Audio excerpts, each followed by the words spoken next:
रुड़की कोतवाली गंगनहर क्षेत्र के जगन्नाथ हॉस्पिटल में मानकपुर आदमपुर के दर्जनों ग्रामीणों ने चिकित्सक पर उपचार में लापरवाही का आरोप लगाते हुए जमकर हंगामा काटा और धरने पर बैठ गए। पीड़ित सोनू कुमार ने बताया कि 10 अक्टूबर को उसका एक्सीडेंट बहादुराबाद इलाके में हो गया था। घायल अवस्था में उसको रुड़की के जगन्नाथ हॉस्पिटल में भर्ती कराया गया था। महीना तक जगन्नाथ हॉस्पिटल में उपचार हुआ। उसके बाद चिकित्सकों ने उसको किसी अन्य अस्पताल के लिए रेफर कर दिया। पीड़ित ने आरोप लगाते हुए बताया कि एम्स में उपचार के दौरान उसका एक पैर पूर्व में गलत उपचार होने के कारण काट दिया गया, जिससे उसका जीवन बर्बाद हो गया। जगन्नाथ हॉस्पिटल के चिकित्सक पर उपचार में लापरवाही का आरोप लगाते हुए शुक्रवार के दिन पीड़ित के साथ दर्जनों लोग अस्पताल के सामने चिकित्सक पर कार्रवाई मांग को लेकर धरने पर बैठ गए। मौके पर पहुंची पुलिस ने भीड़ को समझाने का प्रयास किया, मगर परिजन कार्रवाई पर अड़े रहे। वहीं अस्पताल के डॉक्टर पारित अग्रवाल ने अपने ऊपर लगाए गए सभी आरोपों को निराधार बताया। सर, मेरा एक्सीडेंट हुआ था देवभूमि इंडस्ट्रियल एरिया के पास में ना रात को।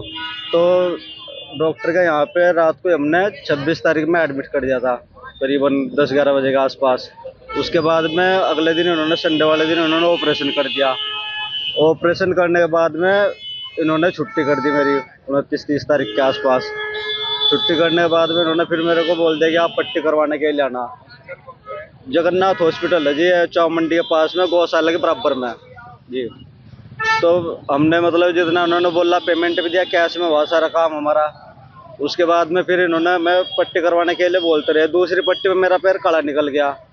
फिर इसमें तीसरी पट्टी बोला इन्होंने, पैर में पूरा जख्म होता चलेगा, जख्म पैर का होता चलेगा। ये पट्टी करते रहे, कह रहे कि दिल्ली से दवाई मंगाइए इससे ठीक हो जाएगा।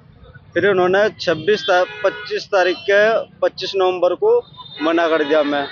हमें जब भी पट्टी होती थी हमारे घर वाले किसी को अंदर नहीं जाने देते थे दिखाने के लिए कि हमें क्या प्रॉब्लम हो रही। मैं बोलता भी था मेरे घर वालों को दिखा दो, क्यों मेरे तो नीचे लेटा दिया, मुझे दिखाई नहीं दिया कुछ भी, पट्टी कैसी हो रही कैसी नहीं हो रही, कितना जख्म है कितना नहीं है। इन्होंने मैं 25 तारीख में यहाँ मना कर दिया 25 नवंबर को। उसके बाद में डॉक्टर चेंज करते रहे।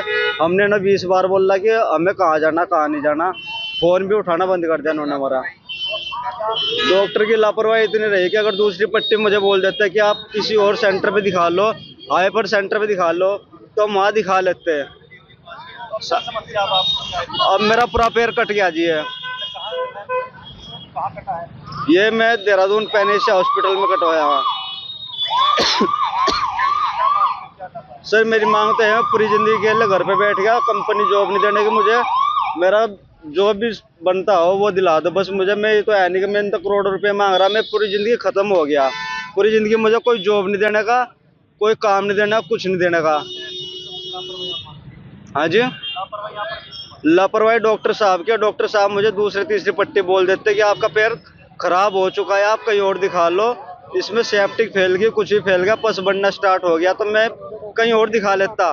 लास्ट के टाइम में इन्होंने बोला, हमने सर 2-3 बार इनसे आके बोला भी कि सर हमें मतलब बात करने के लिए प्रधान भी आए थे, इन्होंने टाइम दे दिया कि 2 दिन बाद बात करेंगे, 3 दिन बाद बात करेंगे। इन्होंने 2-3 जगह बोला भी, ऐसे नेताओं के पास में जाके भी बोला, कह रहे कि हम सोल्यूशन कर देंगे। ये वहाँ भी नहीं गए। पुलिस वगैरह में हमने गंगनहर थाने में एप्लीकेशन दी है सर, फोटो भी दिया हुआ है, वहाँ पे हर चीज़ दिए हुए है। पुलिस वालों ने अभी तक कुछ मतलब बता नहीं था हमें, तो हम वहाँ पे जाएंगे पुलिस वालों में भी, और उन्होंने बोल दिया था कि आप कोई बात नहीं है, हम आपके साथ में, जब इतनी बड़ी दुर्घटना हो चुकी है आपके साथ में, तो हम आपके साथ में हो। यहाँ पे गंगनहर थाने में दिया था हमने सर जी। पहले आके फिर मुझे धमकी देके गए। आज ये 50 जन आके फिर धमकी दे रहे हैं कि आप हमें 10 लाख रुपए दे दीजिए, 10 लाख रुपए दे दीजिए। इन्होंने झूठे बयान पेपर में छपवाए हैं कि मैंने इनसे पैसे मांगे, इस ऑपरेशन के 10 लाख रुपए मांगे, जबकि इन बातों में कोई भी सच्चाई नहीं है। ना मैंने इनसे पैसे मांगे इन सब चीजों के, बाकी मैंने आपको जो था बता दिया है।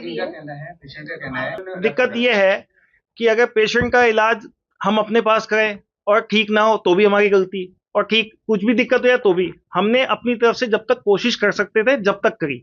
जब हमको लगता है कि ये आगे भेजने के लायक है पेशेंट, तो हम आगे भेजते हैं। हम आमतौर पे कोशिश करते हैं कि हम जितने भी मरीज हैं अपने आप ही ठीक करें, लेकिन हम नहीं कर सकते कुछ चीजें ठीक। अब इसकी टांग में कोई इन्फेक्शन है, कोई चीज है, तो उसकी भी जिम्मेदारी सब हमारी तो नहीं होती है ना डॉक्टर साहब की, कुछ इसकी भी होती है। तो हमने जब आगे भेजा उसको, तो आगे उसने कहाँ उसका इलाज कराया ये मुझे नहीं पता। अब जिस अस्पताल में इसने इलाज करवाया, ये सवाल तो उनसे भी पूछे जाने चाहिए ना कि वहां पे क्या हुआ, कैसे हुआ। मेरे पास से जब गया इसकी टांग में ऐसी कोई इतनी भयानक दिक्कत नहीं थी कि मैं बोलूं कि ऐसा कुछ होना चाहिए। तो रेफर करने का कारण क्या बना? रेफर कारण का ये था कि उसको प्लास्टिक सर्जन की जरूरत थी, इन्फेक्शन बढ़ रहा था जो मैं छोटी जगह पे नहीं संभाल सकता, तो मैं बड़ी जगह भेजूंगा। ये आम तौर पे हर डॉक्टर ये करता है, अगर कोई छोटी जगह पे कोई चीज नहीं संभाली जाती तो हम उसे बड़ी जगह भेज देते हैं। और कॉम्प्लिकेशंस थोड़ी बहुत कॉमन होते हैं, हर सर्जरी में कॉम्प्लिकेशंस होते हैं जिसका हम बता के ही ऑपरेशन करते हैं। तो क्या मानते हो उसकी टांग कटी है, क्या मानते हो? ना हमारे पास कटी, ना हमें पता कहाँ हुआ, किसने किया, हमें ये भी नहीं पता। तो इस पर मैं क्या बयान दे सकता हूँ। हमने स्टार्ट किया तो फिर बकायदा